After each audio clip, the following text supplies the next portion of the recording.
thank you very much, everybody. This is an honor. 59 governors, think of that.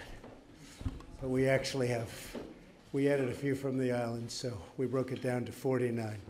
But we love to exaggerate just a little bit.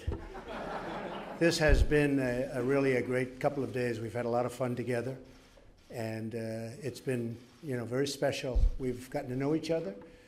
We've gotten to like each other in almost all cases. Let's see, one or two cases, every case, I would say, every single case. I just want to thank Vice President Mike Pence and our second lady, Karen. Thank you very much. Thank you, Mike, very much. And I especially want to thank our really great cabinet for being here. We have most members of the cabinet and our great new Attorney General, and Bill Barr and Mrs. Barr. Thank you very much. Thank you, Bill. Thank you. Thank you very much. I can say this, our country is doing very, very well. We are doing record business. We're doing record employment. Right now, we have the most people working in our country than ever in the history of our country, close to 160 million people. And that's a big thing, and I'll give you a little advance information. I see Steve Mnuchin's here, and Ambassador Lighthizer here. We just left a big meeting with China, and we just put out a statement. We're doing very well with China. It was a long weekend. They decided to stay for 2.5 more days. They'll probably be leaving late tonight. They're going back, and if all works well, we're going to have some very big news over the next week or two, and it's really been terrific. I tell you, that whole relationship has been outstanding. We put ourselves into a position of strength for the first time in about 35 years, or probably a lot more than that. But China has been terrific. We want to make a deal that's great for both countries, and that's really what we're going to be doing.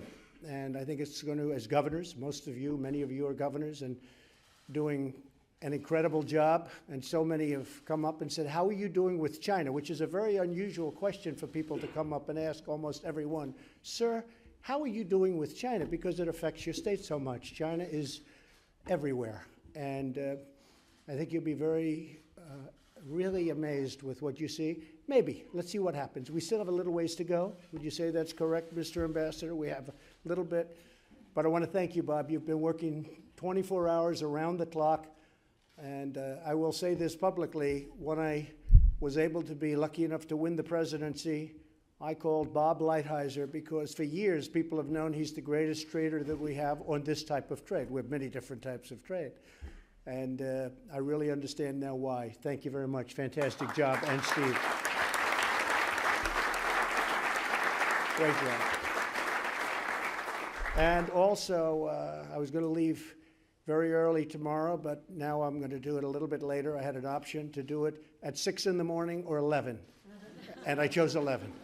This way we can spend a little bit of time with you tomorrow morning because you're having a breakfast, and I'll come to the breakfast. But literally, I said, what kind of an option is that? I can leave at 6 in the morning or 11.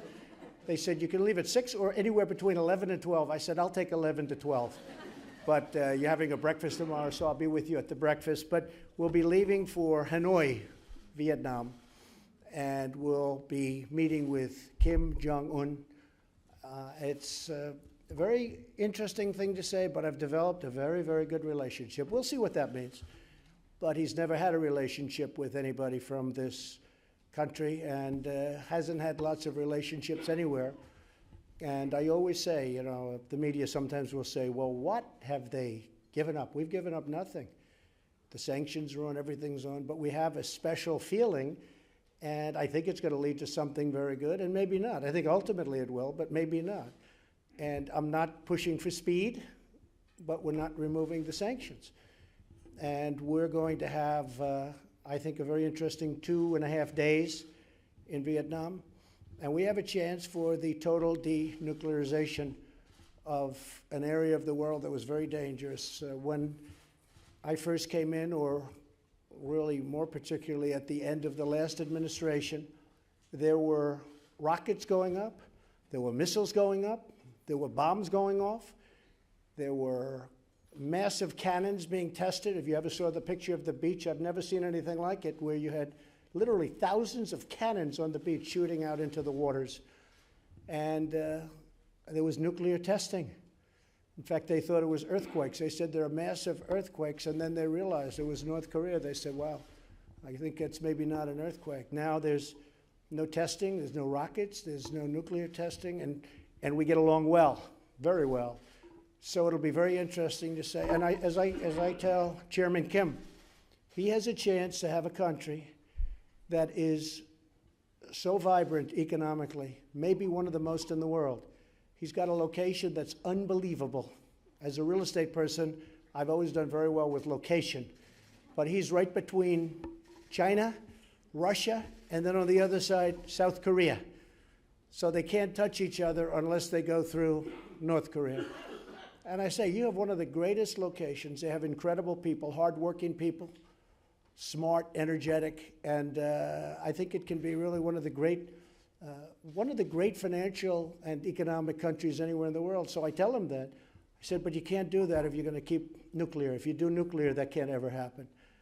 And we see eye to eye, I believe, but you'll be seeing it more and more over the next couple of days, one way or the other. What's going to happen, I can't tell you. I think eventually it would, but I can't tell you. And I'm not in a rush. I don't want to rush anybody. I just don't want testing. As long as there's no testing, we're happy. And so we've done really something, I think, very special with respect to North Korea. And it's a long flight, and I'll be back at the end of the week. But we have 2 very interesting days planned, and I think it's a very important thing. Prime Minister Abe of Japan said he can't believe what's happened in such a short period of time because rockets were being fired over Japan, rockets and missiles, both. And now that hasn't happened in a long time, 16 months, 17 months. No more testing, no more rockets, no more checking to see whether or not this stuff works. So you'll be seeing it, and I think it's going to be very interesting for people to see. But there's a chance to do something very, very special. It's very exciting. And likewise, if we can do the great economic deal, it would be the largest trade deal ever made by far, if you look at it. It's our deal with China. And we truly are very close. So those are a couple of very interesting things. But our country is doing incredibly well economically. We've picked up, in terms of value, worth $18 trillion. Now China, and I don't want this, but China has lost about $24 trillion. So they were catching us, and now we've zoomed out.